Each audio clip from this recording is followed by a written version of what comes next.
Hey. So first game and first win in the club's very first season. Talk about tonight, how you felt throughout it, what you saw from the players that you liked, and overall how you're feeling about the result. One, feel great about the result. Obviously, a win at home. That was one of the things I told the girls before the game is we don't lose at home. We protect our stadium, we protect our house, and so to get the win is obviously huge. How I feel about the game, we've got a lot of ground to make up. I think we've crammed a lot into very few sessions, and we saw. I don't if the fans saw, but we changed formations about 35 minutes in. The girls were tired. Their legs were tired. The field was slick. The game was running way faster than I think they expected coming into it, and so we made some adjustments, and I thought the girls adjusted really well and played into our strengths. Obviously, I'd love to see us be a little bit better in front of the goal and finish some more chances, but ultimately, first game, sold-out crowd, it's awesome. Yeah, so about that sold-out crowd, over 6,000 fans tonight, anything you'd like to say to the Richmond community? You guys won us that game. I think that's the thing. There was a moment where I think the entire stadium was screaming, "Let's go Ivy!" And I don't know that the girls heard me the whole game, but they definitely heard the fans. And so the fans definitely, I would say, won us that game. They never quit. We walked out of the locker room at halftime, and it was raining, and I was like, it's going to ruin the environment, and the atmosphere is not going to be as great as we want it. And then I don't think a single soul moved out of the stadium.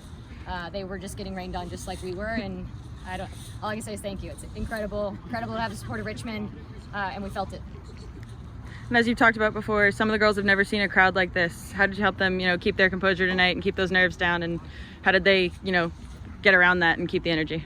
I told them before the game, when I talked to them in the locker room, I mentioned to them that it was a sold-out crowd. I don't know that a lot of them knew at the time, but the biggest thing I told them was we're going to have to control our emotions. We're going to have to take a deep breath and, connect your first pass, get stuck in your first tackle. First shot has to be on frame, and then you just take a deep breath. But I told them the way that the stadium looked when we warmed up and the way that it was going to look when they walked out of the tunnel was going to be completely different, and it was. And so the biggest thing there was soak it all in, enjoy the environment. Everybody, you've earned this moment, but also control your emotions as you go after it.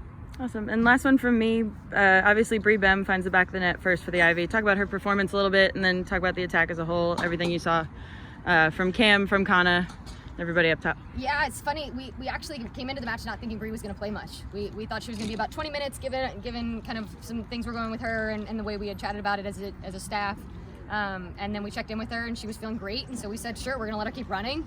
And so it's funny, we were subbing her at the time, and the referees looked and said, you want your sub? And I said, absolutely not. And then she goes and scores a goal. So, best time sub, I guess, there. But ultimately, I talked to the girls at halftime. I think we have to be a little bit better in possession than we were. I thought our second half was better in possession. You started to see us move the ball a little bit quicker than we had. And I think it's a great foundation just to build for the rest of the season. Perfect.